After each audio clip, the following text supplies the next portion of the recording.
찬송가 350장 우리들의 싸울 것은 찬양 드리겠습니다.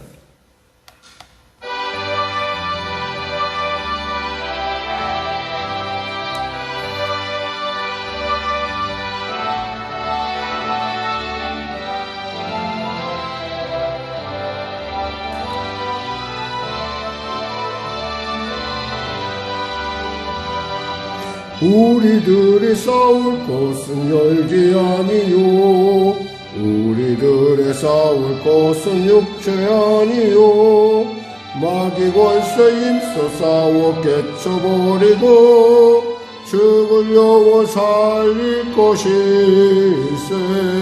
한 마음으로 힘써 나가세, 한 마음으로 힘써 싸우세.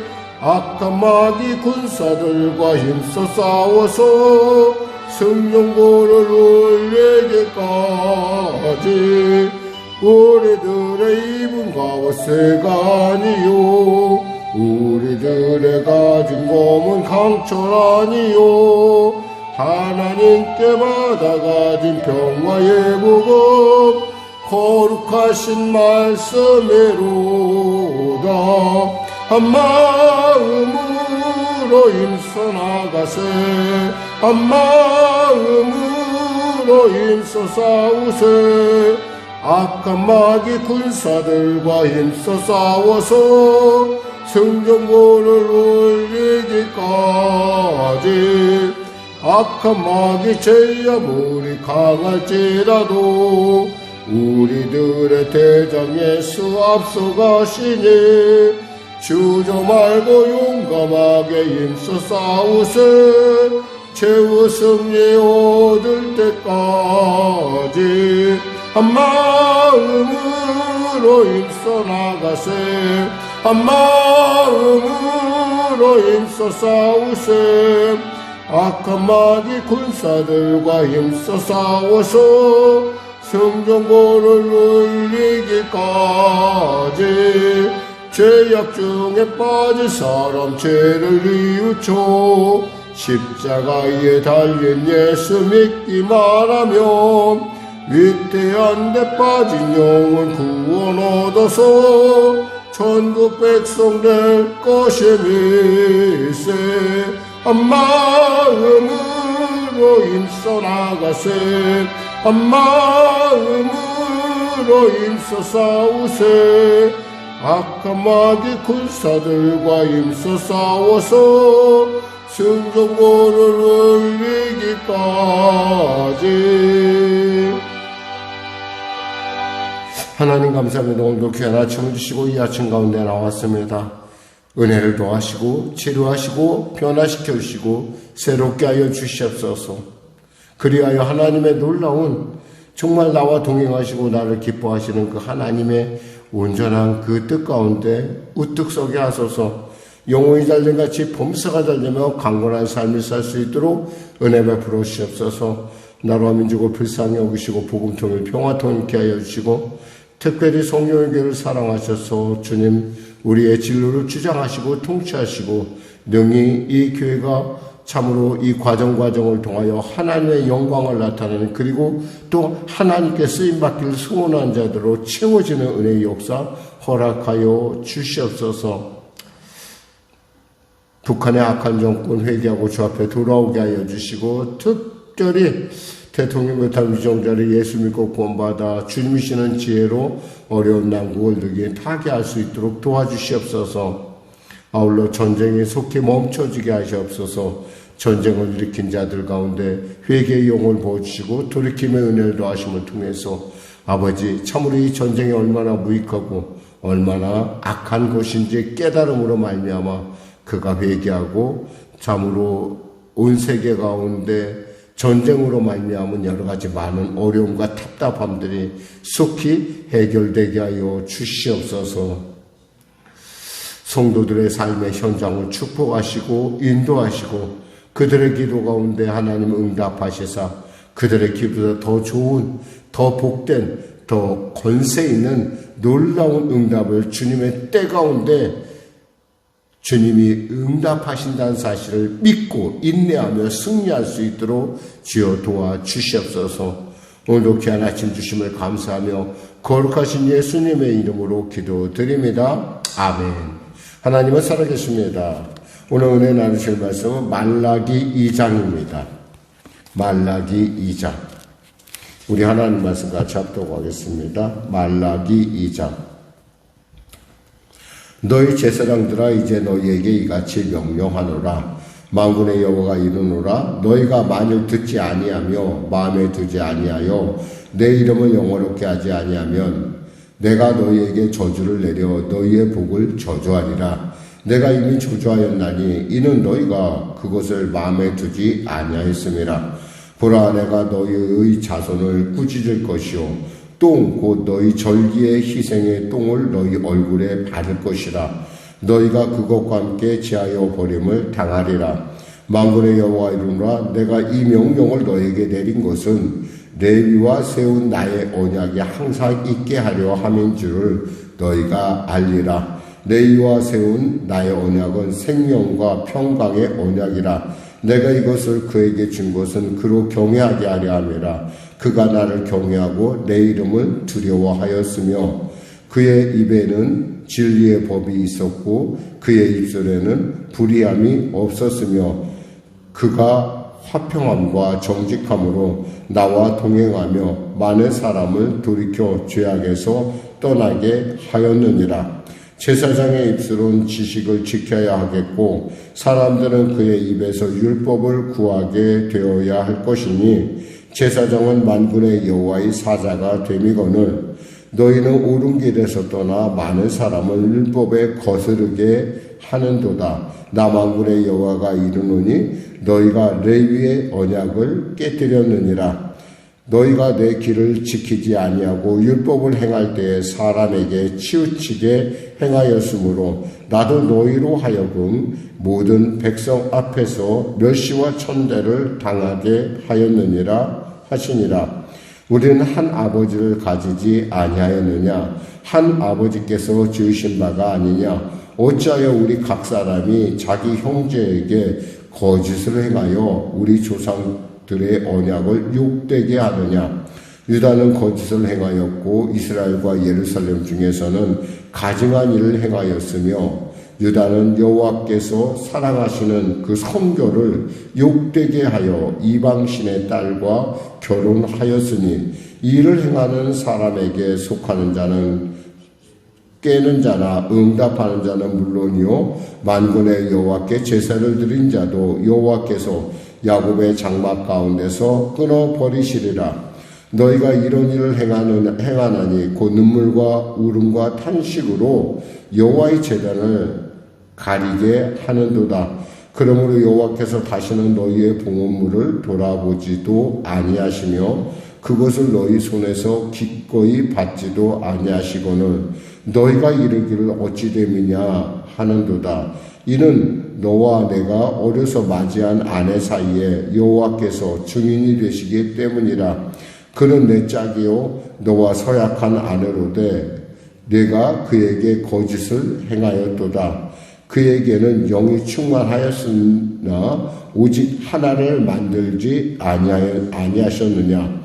어찌하여 하나만 만드셨느냐? 이는 경건한 자손을 얻고자 하심이라. 그러므로 내 심령을 삼가지켜 어려서 맞이한 아내에게 거짓을 행하지 말지니라. 이스라엘의 하나님 여호와가 이르노니 나는 이혼하는 것과 옷으로 학대를 가르는 자를 미워하노라. 만군의 여호와의 말이니라. 그러므로 너희 심령을 삼가지켜 거짓을 행하지 말지니라. 너희가 말로 여호와를 괴롭게 하고도 이르기를 우리가 어떻게 여호와를 괴롭혀 드렸나이까 하는도다. 이는 너희가 말하기를 모든 악을 행하는 자는 여호와의 눈에 좋게 보이며 그에게 기쁨이 된다 하며 또 말하기를 정의의 하나님이 어디 계시냐 함이니라. 아멘. 어제 저는 그 경제 논리와 어떤 그 하나님의 논리에 대해서 우리가 그 하나님의 제사장들이 해야 될 그 길을 잃어버렸을 때 그들이 그 치우친 어떤 경제 논리로서 예배를 바라봤을 때 그들의 어떤 폐해에 대해서 살펴보았습니다. 근데 그 경제 논리의 이면에는 이런 배경이 깔려 있다는 것을 2절은 얘기하죠. 뭐라고 얘기냐면, 만군의 여호와가 이르노라 너희가 만일 듣지 아니하며 마음에 두지 아니하며 내 이름을 영화롭게 하지 아니하며. 원인은 세 개예요. 한마디로 하나님의 말씀을 듣지 않았고, 그 다음 마음에 두지 않았고, 영화롭게 하지 않았다는 거예요. 결국 이런 것들이 어떻게 되냐면 사람에게 경제 논리로 예배를 바라보기 시작하는 거예요. 그러니까 우리가 드려지는 예배의 어떤 그 중심보다는 결국에는 결과론만 따지는 거예요. 결국은 이거 하나님께 드리는 거 태워서 드리는 거 아니냐. 병든 것을 드리든 뭐 구부러진 걸 드리든 뭔 상관이 있느냐. 아니죠. 하나님은 과정을 보십니다. 그리고 그 마음의 중심을 봐요.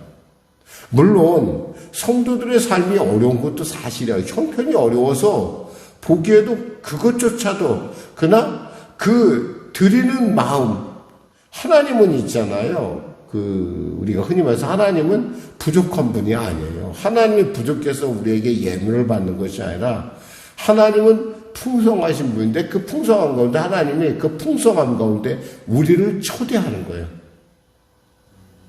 저는 요즘 이런 기도를 하기 시작을 했어요. 하나님, 저희 교회가 여러 가지 많은 물론 어려움들이 있는데 그 어려움을 자신이 하나님께 인정받은 쓸만, 그것을 쓸 수 있는 기회로 삼을 수 있는 물질에 무릎 꿇지 아니하고 경제 논리에 무릎 꿇지 아니한 그런 7천의 사람이 이 땅에 있는 줄 믿습니다. 그들을 보내셔서 주님께서 이렇게 우리를 통해서 이렇게 열어놓은 기회를 그들이 사용하게 하여 주시옵소서. 어제 사실 그런 기도를 시작을 했어요. 그러니까 단순히 이것이 아니라 어떤 사람을 이곳에 좀 그 사람들 중에는 하나님의 일을 열심히 하고자 하는 그런 열정은 있는데 방법을 모르는 사람도 있을 거라면 거기에 하나님께서 사용하여 달라는 그런 기도를 시작했어요. 왜냐하면 우리가 이곳에서 그렇다 하나님이 해야 될 일이 먼저 보이기 때문에 그러니까 이 일을 갖다 위해서 우리가 하나님께서는 분명히 사람이 그렇죠. 천지만물이 다 하나님 건데 뭐가 걱정이겠어요. 하나님께서 그런 사람이 분명히 있을 거라는 사실이에요. 그 일에 대해서 우리가 정말 기도한다면 하나님께서 그리고 또 우리가 그 전도를 하고 해야겠어요. 나는 못하지만 또 그 사람을 할 수도 있잖아요. 하나님의 감동 가운데. 우리가 그런 사람을 한번 우리가 더 열심히 찾아서 그들에게 하나님께 충성할 수 있는 기회를 주는 것 역시 그것도 교회의 할 일이 아니겠는가. 오늘 본문에 중요한 것은 뭐냐면 경제 논리로 봐야 되지 않는다는 거예요. 여기서 뭐라고 얘기하냐면 하나님께서 이렇게 말씀하세요. 너희는 8절에 옳은 길을 떠나 많은 사람을 율법에 거스르게 하는도다. 나 만군의 여호와가 이르노라 너희가 레위의 언약을 깨뜨렸느니라. 레위의 언약이라는 건 뭐예요? 아까 말씀하신 게 레위의 언약을 뭐라고 말씀하냐면 5절에 생명과 평강의 언약이다 그랬어요. 하나님께서 레위의 언약을 언급하시는 이유는 뭐예요?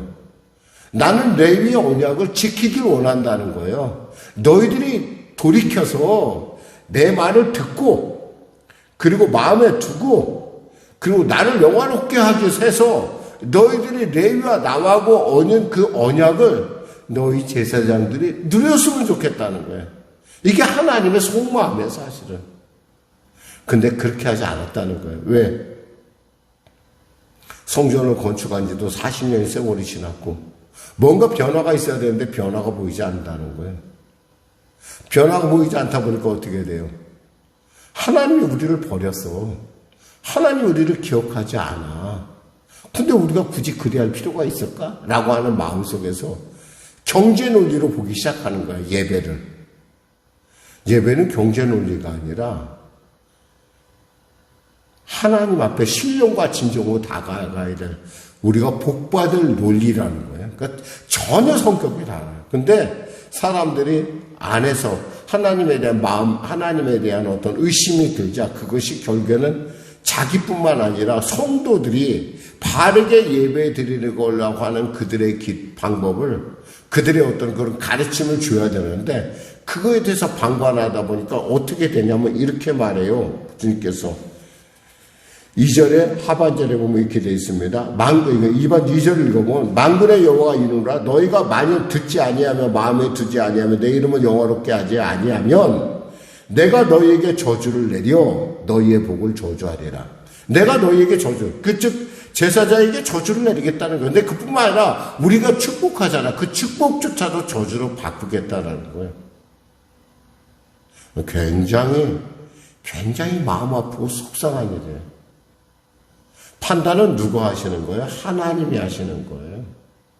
우리가 유다서에서 봤지만 모세의 그 시체에 대해서 뭐라고 자기 거라고 소유권 주장하는 사탄에 대해서 뭐라고 할까? 이 판단은 누가? 하나님께서 하시겠다고 하는 그러한 천사장의 어떤 그런 고백을 우리가 볼 수 있듯이 판단은 우리가 하는 것이 아니라 우리는 어디까지나, 특히 제사장들은 어디까지나, 왕 같은 제사장 우리 성도는 어디까지나 바르게, 그리고 하나님께 더 나아가의 그런 예배의 자세를 보여줘야 되고 가르쳐줘야 된다는 거예요. 감정이나 논리나 경제 논리가 아니라 예배자의 논리로서 나가야 된다는 거죠. 그럴 때 우리는 하나님과 우리와 맺었던 레위의 언약을 우리가 사랑과 말씀하신 대로 여기서 그대로 5절에 얘기한 대로 생명과 평강의 언약을 우리가 누릴 수 있다라는 거예요. 두 번째 나오는 부분은 10절 이하에서 나오는 16절까지의 부분은 바로 결혼에 대한 얘기예요. 하나님께서는 우리에게 일부 일처를 요구하십니다. 일부 일처제라는 거죠. 하나님께서 능력이 없어서 여기서 뭐라고 말씀하시냐면 하나님이 이렇게 말씀하세요. 뭐라고 말씀하시냐면 15절에 그에게는 영이 충만하였으나 오직 하나를 만들지 아니하셨느냐라고 합니다. 이게 무슨 얘기냐면 하나님께서는 우리에게 아내를 줄 때 한 사람을 줬다는 거예요. 하나님께서 능력이 없어서 아내를 여러 사람 만들 수 있는데 그 중에 하나님께서는 하나만 줬다는 거예요. 그러니까 자기의 조광지처를 귀히 여기고 그 침소로 소중하게 여기라는 거예요. 딴 여자 바라보고 그러지 말라라는 거예요. 그래서 이혼하고 이런 짓거리 하지 말라는 거예요. 하나님이 기뻐하시는 것은 그런, 지금 이 본문에서 하나님께서 우리가 분명히 하나님 말씀, 하나님의 뜻은 뭐예요? 한 사람이 한 남편과 한 아내가 새로 하는 거예요. 근데 당시 어땠어요? 이방인의 딸. 여기서 뭐라고 하냐면 이렇게 얘기를 합니다. 이방신의 딸. 11절에 보면 11절 하반절에 보면 그 선교를 욕되게 하여 이방신의 딸과 결혼하였으니 라는 얘기가 나와요. 이방신의 딸은 뭐예요? 그것은 한마디로 해서 우리가 다른 어떤 예수 믿지 않는 사람과 결혼한다는 것은 그 가문과 결혼하는 것이고 그가 믿는 신과 결혼하는 거라는 거죠. 하나님은 그렇게 보세요. 그러니까 우리가 믿음의 자손들은 믿음의 어떤 배필을 맞아야 되고 이거 그렇지 않으면 그 믿음의 자손 새로 맞은 사람을 구원을 시켜서 만나든 어쩌든 뭐 이렇게 해야 된다라는 거예요. 그게 하나님의 원하는 뜻이에요. 이렇게 하나님은 왜 이렇게 하나님께서는 한 남자와 한 아내를 중시하셨을까 보니까 이렇게 말씀하세요. 왜 뭐라고 말씀하시냐면 15절에 우리가 15절에 보니까 뭐냐면 어찌하여 하나만 만드셨느냐 이는 경건한 자손을 얻고자 하심이라 그랬어요. 왜 일부일처제가 우리에게 중요하냐? 이것은 경건한 자손을 얻고자 하는 하나님의 놀라운 계획이고 섭리예요. 이것에 대해서 우리는 뭐라고 감이 안 나니까 무슨 얘기를 하겠어요. 혼인의 목적은요, 경건한 자손을 이 땅 가운데 내는 거예요. 나만 혼자 잘났다, 행복하자는 것이 아니라 우리를 통해서 하나님께서 경건한 자손, 하나님을 경외하고 하나님께 영광 돌리는, 정말 하나님의 음성을 듣는 그런 경건한 자손을 내는 것이 우리의 혼인의 목적이라는 것을 아셔야 돼요. 끝으로 보면 또 이제 계속 이제 세 번째, 이제 네 번째 예언이 쭉 계속됩니다. 3절 이하에 마치 프릴로드 같은 건데 뭐냐면 마치 서론과 같은 건데 이 17절이 그런 말이에요. 하나님을 괴롭게 하는 거. 하나님을 우리가 어떻게 하나님을 괴롭게 했느냐라고 질문하는데, 하나님을 괴롭게 하는 거에 대한 얘기를 내일은 또 나누겠습니다. 기도하겠습니다. 하나님 감사합니다. 말씀을 전했습니다.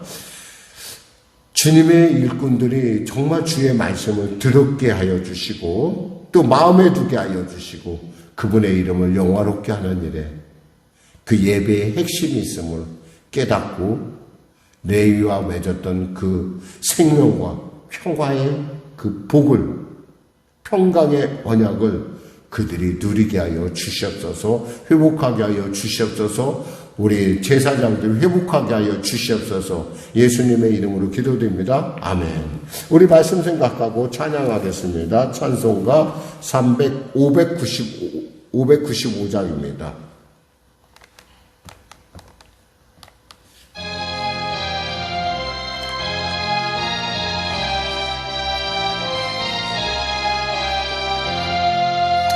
나 맡은 몸물은 구주를 높이고 문영원 구원얻도록 잘 인도함이라.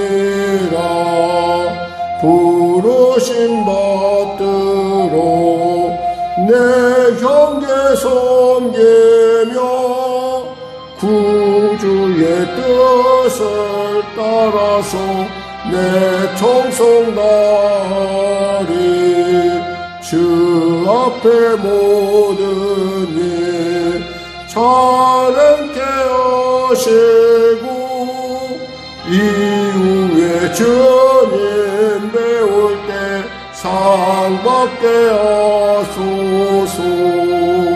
나 항상 깨어서 늘 기도드리며 내 믿음 변치 않도록 날 도와주소서.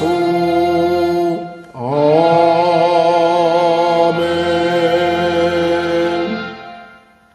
하늘에 계신 우리 아버지, 아버지의 이름을 거룩하게 하시며 아버지의 나라가 오게 하시며 아버지의 뜻이 하늘에서와 같이 땅에서도 이루어지게 하소서.